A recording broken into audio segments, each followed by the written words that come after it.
नमस्कार दोस्तों, मैं शंकर चौरसिया। दोस्तों, हम लोग YCT youth competition UP PCS का समान अध्ययन पढ़ रहे थे, प्रीवियस ईयर क्वेश्चन। इसमें दोस्तों हम लोग इतिहास और भूगोल दोनों को कंप्लीट कर चुके थे। आज दोस्तों हम लोग भारतीय संविधान एवं राज्य व्यवस्था पढ़ेंगे।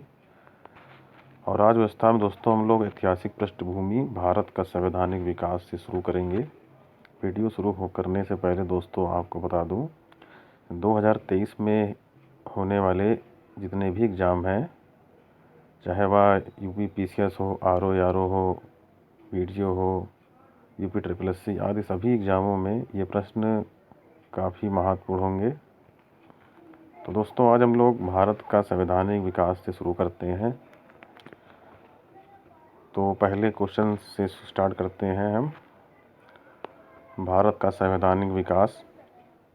हम फिलहाल संविधान निर्मात्री सभा में जाने के निर्णय के अलावा अन्य किसी बात से बंधे नहीं हैं।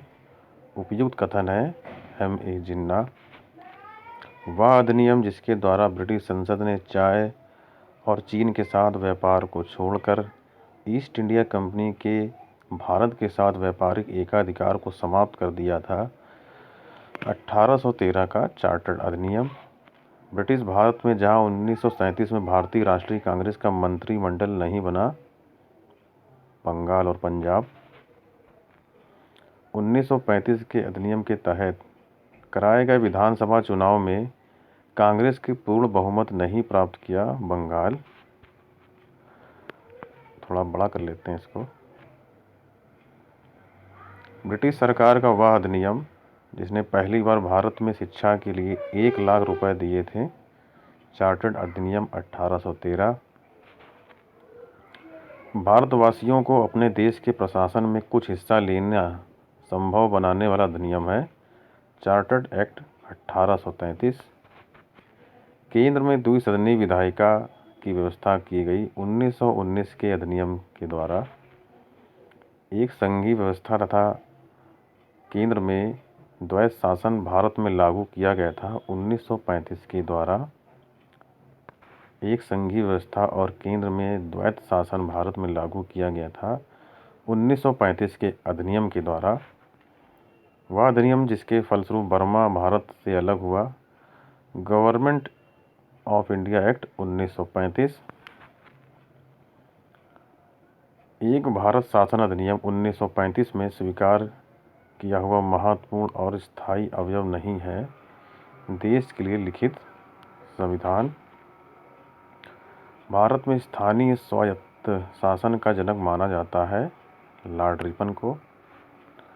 भारतीय संविधान में वृहत होने के कारण है इसमें संघ तथा राज्य सरकारों का संविधान।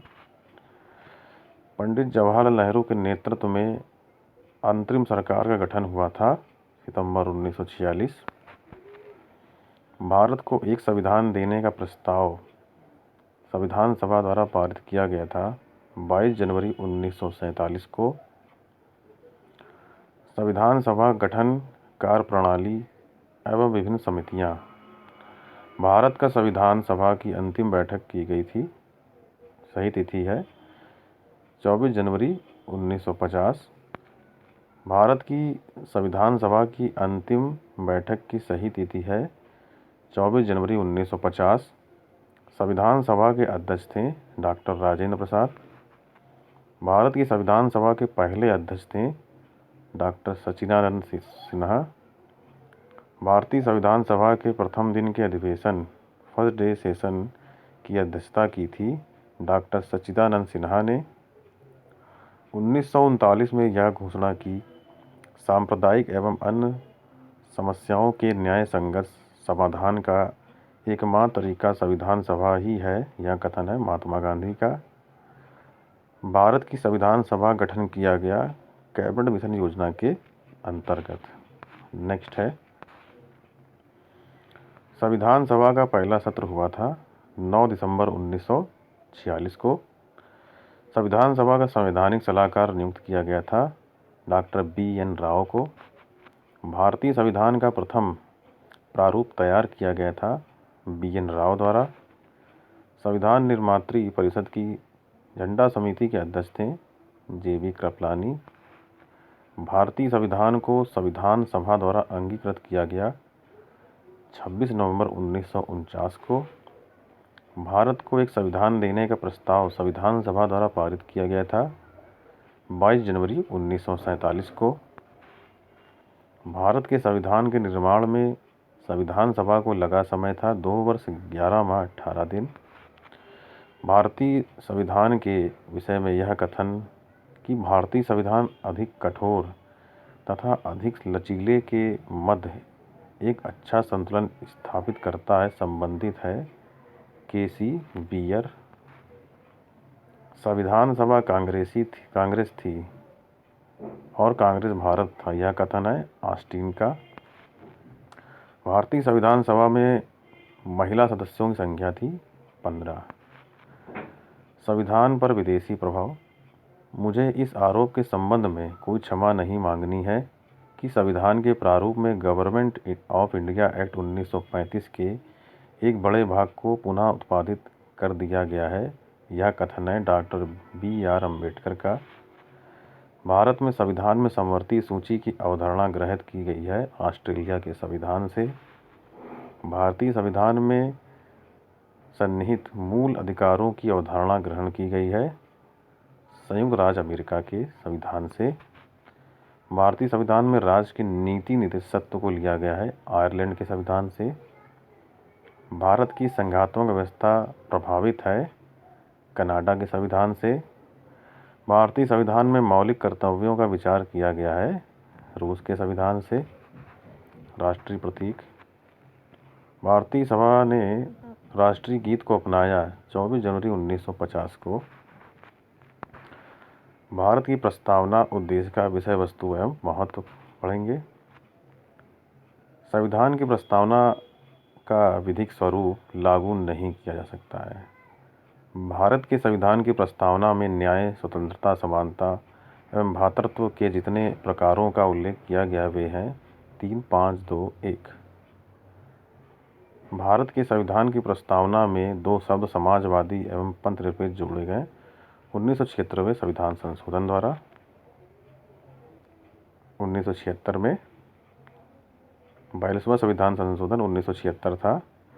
भारत में संविधान की प्रस्तावना में 2 शब्द समाजवादी पंथनिरपेक्ष जोड़े गए थे, वो 42वें संविधान संशोधन 1976 में जोड़े गए थे।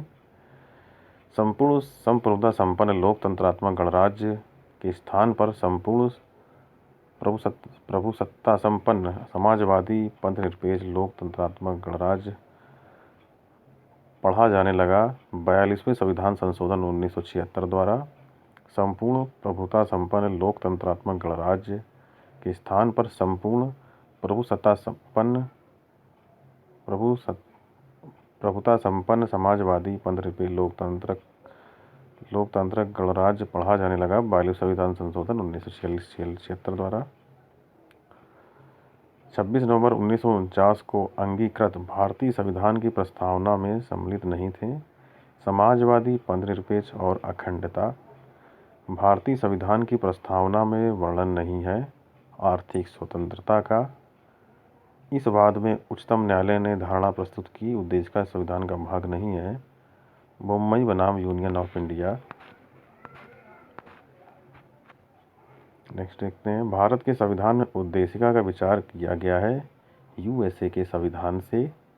भारतीय संविधान में संविधान की आत्मा कहलाता है उद्देशिका। भारत को धर्मनिरपेक्ष राज्य वर्णित करता है संविधान की प्रस्तावना। भारत के संदर्भ में धर्मनिरपेक्ष शब्द का सही भाव व्यक्त करता है। भारत में राज्य का कोई धर्म नहीं है। भारतीय संविधान के उद्देश्यों को प्रतिबिंबित करता है संविधान की प्रस्तावना। भारतीय संविधान की प्रस्तावना का भाग नहीं है राजनीतिक। भारतीय संविधान की प्रस्तावना में उल्लेखित नहीं है धार्मिक न्याय। भारतीय संविधान का दर्शन नहीं है साम्यवादी राज्य। संविधान में अनुच्छेद, अनुसूची एवं विभिन्न भाग। भारतीय संविधान की 6वीं अनुसूची के प्रावधान किस राज्य में लागू होते हैं त्रिपुरा। भारतीय संविधान की 6ठी अनुसूची के प्रावधान किस राज्य में लागू होते हैं? त्रिपुरा। भारतीय संविधान का भाग 16 संबंधित है कुछ वर्गों के लिए विशेष उपबंधों से। भारतीय संविधान में है 395 अनुच्छेद, 12 अनुसूचियाँ। भारतीय संविधान की प्रस्तावना में संयुक्त समाजवाद शब्द को निम्न अनुच्छेदों के साथ मिलाकर पढ़ने से सर्वोच्च न्यायालय को समान कार्य के लिए समान वेतन का मौलिक अधिकार परिभाषित करने की शक्ति प्राप्त है। अनुच्छेद 14 और अनुच्छेद 16 से। भारतीय संविधान में छुआछूत उन्मूलन से संबंधित अनुच्छेद है अस्पृश्यता जो है 17। भारतीय संविधान के अनुच्छेद 25 का संबंध है धर्म की स्वतंत्रता से।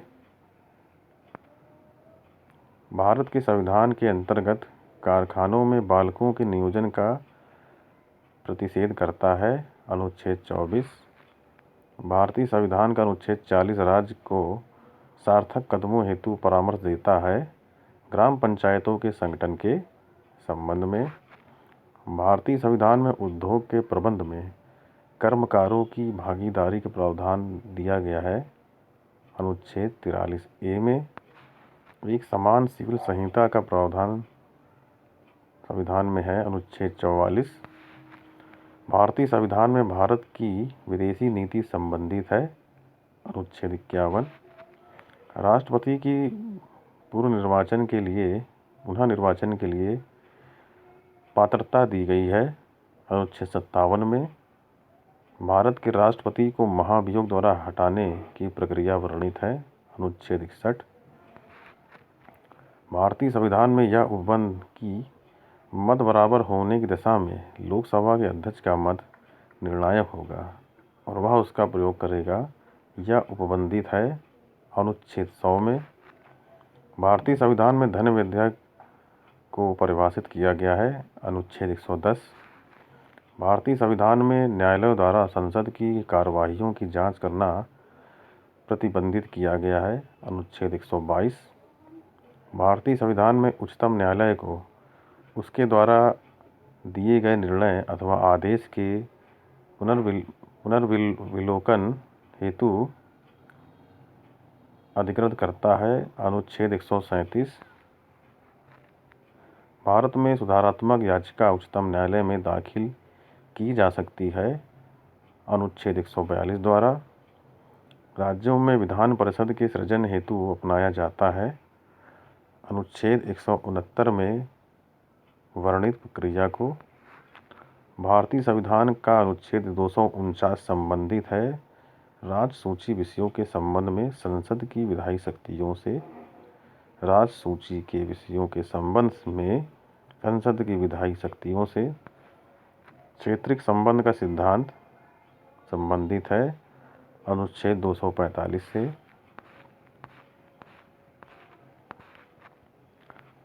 भारतीय संविधान में अंतर्राष्ट्रीय समझौतों को प्रभावी बनाने हेतु संसद राज्य सूची के विषय पर कानून बना सकती है। अनुच्छेद 253। भारतीय संविधान में यह कथन कि विधि के प्राधिकार के बिना ना तो कोई कर लगाया जा सकता है और ना ही एकत्रित किया जा सकता है। अनुच्छेद 265। भारतीय संविधान में अंतर्राष्ट्रीय व्यापार की स्वतंत्रता नियमित की गई है। अनुच्छेद 19 फर्स्ट DE 301 एवं 301 से 307 द्वारा भारतीय संविधान में अंतर्राष्ट्रीय व्यापार की स्वतंत्रता नियमित की गई है। अनुच्छेद 19 फर्स्ट में D से लेकर E तक 301 एवं 301 से 307 द्वारा भारतीय संविधान के अंतर्गत अखिल भारतीय सेवाओं का प्रावधान किया गया है। 312 लोकसभा में एंग्लो इंडियन समुदाय के लिए आरक्षण प्रावधान संविधान में किया गया है। अनुच्छेद 331 भारतीय संविधान में राज्य विधानसभाओं में आंग्ल भारतीय समुदाय के लिए प्रतिनिधित्व का प्रावधान किया गया है। अनुच्छेद 333 भारतीय संविधान में यह व्यवस्था की प्रत्येक राज्य शिक्षा के प्राथमिक स्तर पर मातृभाषा में शिक्षा की पर्याप्त सुविधाओं की व्यवस्था करने का प्रयास की गई है। अनुच्छेद 350 का में भारतीय संविधान में आपात स्थिति घोषणा संबंधित है। अनुच्छेद 352। भारतीय संविधान में प्रावधानों के अंतर्गत संशोधन किया जा सकता है। अनुच्छेद 368। भारतीय संविधान में विभिन्न राज्यों से संबंधित विशिष्ट प्रावधान का उल्लेख है। अनुच्छेद 371। संविधान के अनुच्छेद 371 के अंतर्गत विशेष प्रावधान किया गया है महाराष्ट्र तथा गुजरात राज्य के लिए। भारतीय संविधान की अनुसूचियों में राज्यों के नामों की सूची तथा राज्य क्षेत्रों का ब्यौरा देती है। पहली अनुसूची। समवर्ती सूची का विषय है आपराधिक मामले से। यदि भारत संघ के एक नए राज्य का सृजन करना हो तो संविधान में अवश्य संशोधन किया जाना चाहिए पहली अनुसूची को। संविधान की चौथी अनुसूची को सही वर्णित करता है।